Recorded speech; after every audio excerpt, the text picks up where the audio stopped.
sustainability, and economic resilience, the challenges of our time.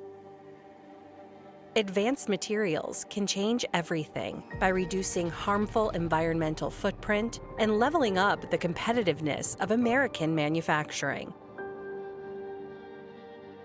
Right now, across upstate New York, innovators are developing new materials and textiles that are reshaping industries from housing to healthcare, consumer goods to construction. The Upstate Makes initiative will accelerate this movement. The coalition, led by FuzeHub, includes 7 leading research institutions, constituting one of the world's most powerful materials science labs, and a growing roster of industry partners, all backed by millions of dollars in state investment. America can lead this global shift, and upstate New York has the talent, technology, and the will to make it happen.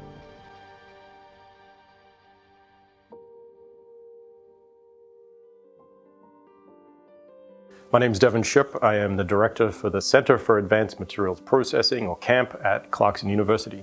The core competencies at CAMP really revolve around fine particles, or nanomaterials. The semiconductor industry, for example, uses it, the optical industry. We also have a great degree of expertise in mechanical characterization and understanding of alloys, special alloys that go into spacecraft, aircraft. The longevity of those kind of materials is critical. A third area really revolves around making materials sustainable. We have several researchers that take nanomaterials and specially designed materials that have very large surface areas that absorb a significant amount of forever chemicals and remove them from the environment.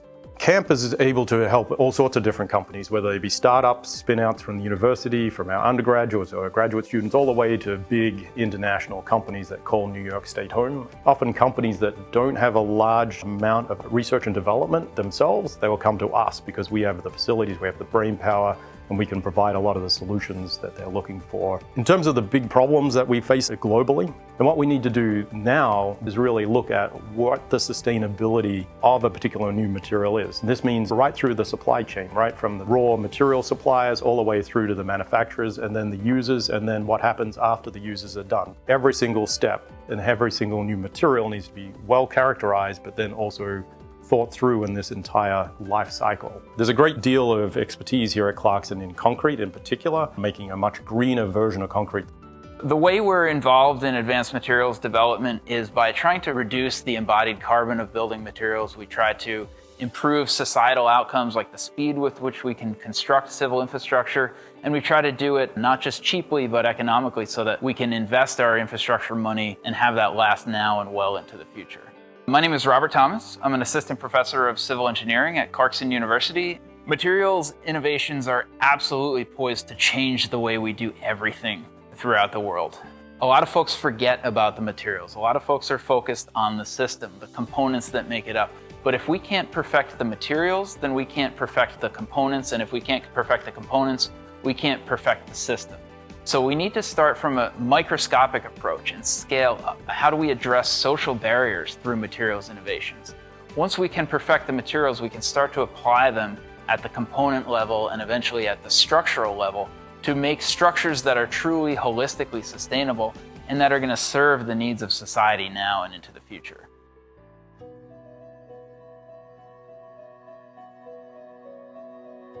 My name is Alexandros Tsamis. I'm the Associate Director of CASE, the Center for Architecture, Science and Ecology, and I'm also the Assistant Professor of School of Architecture at Rensselaer Polytechnic Institute. CASE is an institute-wide research center. The mission of CASE is to develop next-generation building technology with an aim to decarbonize the built environment. Buildings are emitting almost 40% of the carbon emissions of any other activity on the planet. So we are in dire need of reducing that carbon emission. We have to change the way we do things. So sustainable materials are the only solution, really. My name is Dan Walczyk. I'm a professor in mechanical engineering. I'm also director of the Manufacturing Innovation Center. Here at Rensselaer Polytechnic Institute, we're looking at equipment that's used to process sustainable materials for the construction industry. Things like hemp, flax, even residue from farming into a form that's required for those products. Rebar is a technology that we started in our lab, replacing steel which corrodes with hemp and creating a composite that would increase the lifetime of rebar by 3 times, we estimate. The capabilities and the personnel behind the Manufacturing Innovation Center, the expertise includes mechanical engineering, materials, electrical, chemical engineering, and we can pull in faculty members from different disciplines depending on what the needs are. We have space for testing materials to make sure that they conform to specifications, and we're generally set up to demonstrate manufacturing. The space we're in right now is the CII High Bay, and here we can basically demonstrate anything you could imagine. So the center has this ability through innovation and design to understand the relationship between a material property, a material performance, and also its aesthetic value or its reception from society as a whole.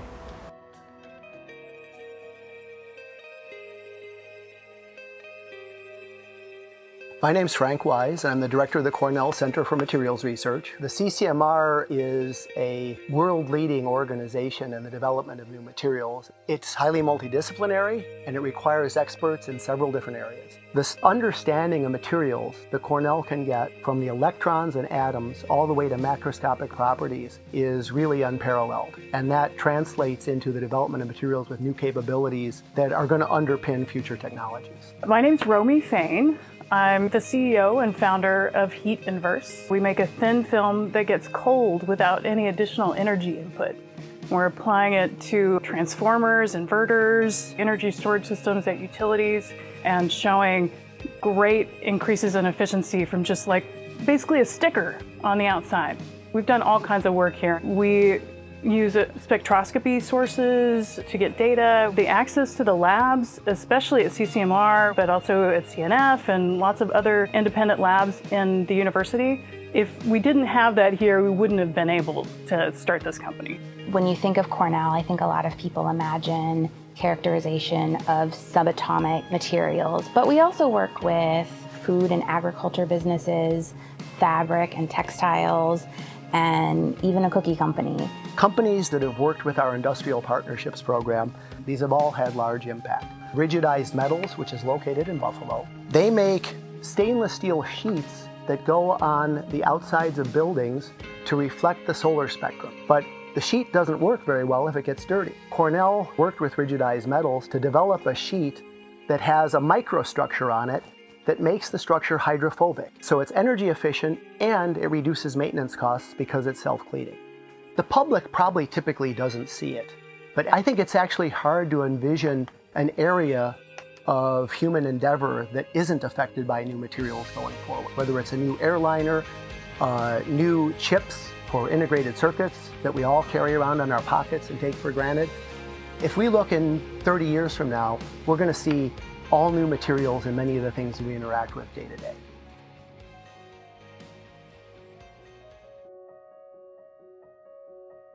Materials innovation are really critical over the next few decades for many reasons, one of them including the continued emphasis on sustainability. We want materials that can be functional, which are safe, which are non-destructive, and which fulfill all the current material needs that are not safe. So that change is major, it's challenging, it's difficult, and we are taking it full on. My name is Bagad Samakia.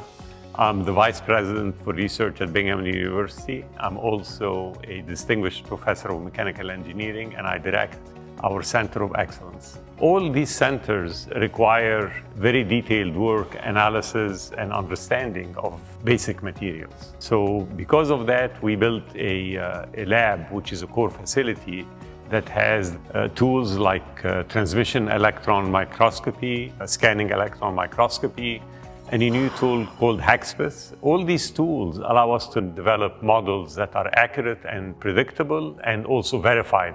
This helps us with research in areas like flexible electronics for medical applications, energy storage like batteries and supercapacitors, and also solar cells and new solar cell materials. All this work is done by us and by industry in collaboration. At any time, Binghamton University has upwards of 200 companies that have active contracts.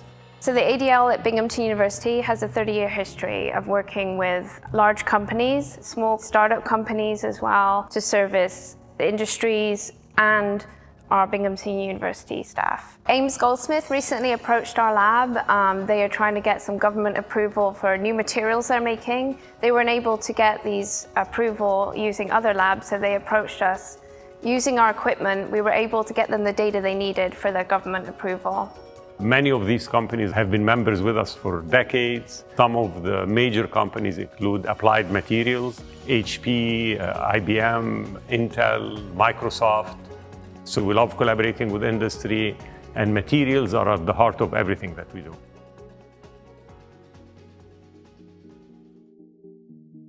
My name is Nabil Nasser. I'm the CEO of the Remade Institute, focused on advancing technology that lower the carbon emission of manufacturing of materials. E-scrap, metals, polymers, and fibers. One of those areas that we're involved in is focused on extending the life cycle through remanufacturing, developing innovative recycling technology that allow us to upcycle this material to make new products. Material substitution for a lot of materials that we have a lot of challenges in acquiring. So a lot of our projects participate with academic partners, national lab partners, trying to find ways that we can address the knowledge gap that exists that allow us to overcome many of those gaps or many of those challenges. Materials innovation is a very important enabler of more sustainable products, electric vehicles and fuel cells, for example, to reduce the impacts of all the products that we make and consume as consumers. We focus on improving the sustainability of industrial systems and processes, and material selection is a very important part of that. My name is Dennis Cormier, and I'm director of the Amprint Center here at Rochester Institute of Technology. Materials and processes are always tightly interwoven. We've done a lot of projects where a material is not commercially available for 3D printing, so we have reformulated materials so that they can be printed. And in other cases, we create a new material that goes into the machine or modify the machine so that it's capable of working with those materials. One of the unique things is it's a multidisciplinary center where we have faculty from chemistry, we have process engineers modifying the machines, and then designers who design unique products and shapes only made possible by additive manufacturing. We're with a company that developed inkjet printed custom dentures that color match the teeth and the gum, and we've worked with aerospace companies on lightweight carbon fiber composite structures, and even things like antimicrobial surfaces for hospitals and so on. We do a lot of work with startups, especially in the green technology space. We worked with American Fuel Cell, which is a startup developing a new hydrogen fuel cell membrane. Ultimately, they got purchased by Plug Power, and now there's a couple hundred employees in the Rochester area as a result of that. One of the things that I feel makes New York State a leader in materials innovation is the Imprint Center is just one of a large network. Each one of those centers has a different technology focus. It's like pieces of a puzzle where we complement each other. It's those kinds of collaborations that gives you both depth and breadth that you typically don't see within one single center.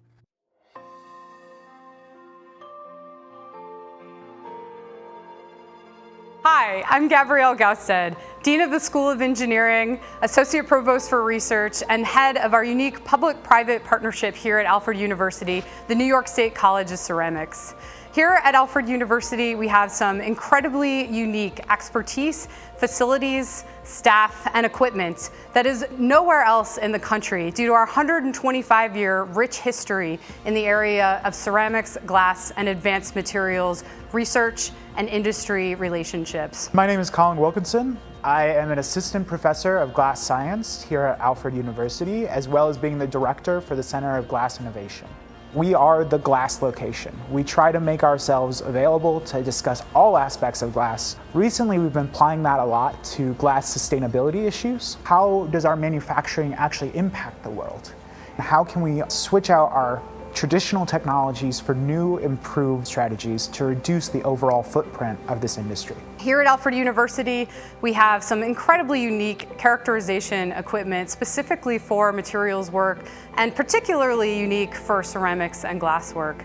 We can do high temperature characterization work with SEM, TEM, and FIB capabilities, as well as incredible compositional characterization work using those same facilities partnered with our XRD and XRF microprobe units and atomic force microscopy. We've worked with everybody from 3M through Owens Corning. We've worked with Washington Mills, helping them with everything from fundamental science all the way through manufacturing. How do we design these things faster for sustainability? So we do everything from kind of physics-based modeling, where we actually calculate the probability waves of where an electron is in a material, all the way through artificial intelligence and machine learning. Using these emerging techniques and trying to figure out how to couple them with complex glasses and glass ceramics to be able to design materials to improve sustainability.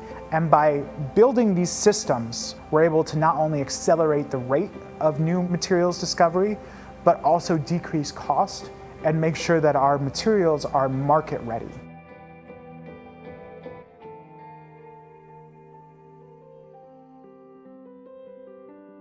My name is Krishna Rajan. I'm the SUNY Distinguished Professor and Eric Bloch Chair at the Department of Materials Design and Innovation at University at Buffalo. The Department of Materials Design and Innovation was formed 8 years ago precisely for the reason for how to accelerate lab discovery into engineering use and technological advancement.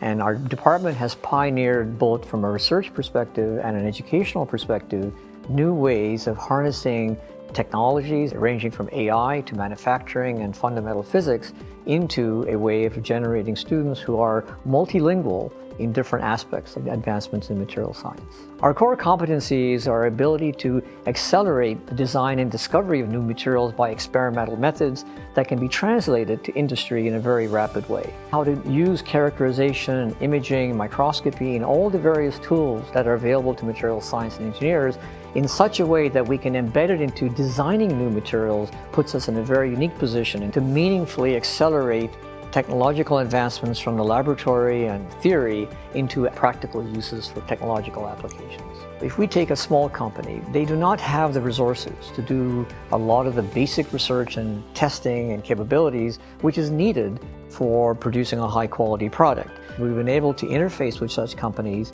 to accelerate and make their products more competitive, give them the ability to make decisions about how those products should be made.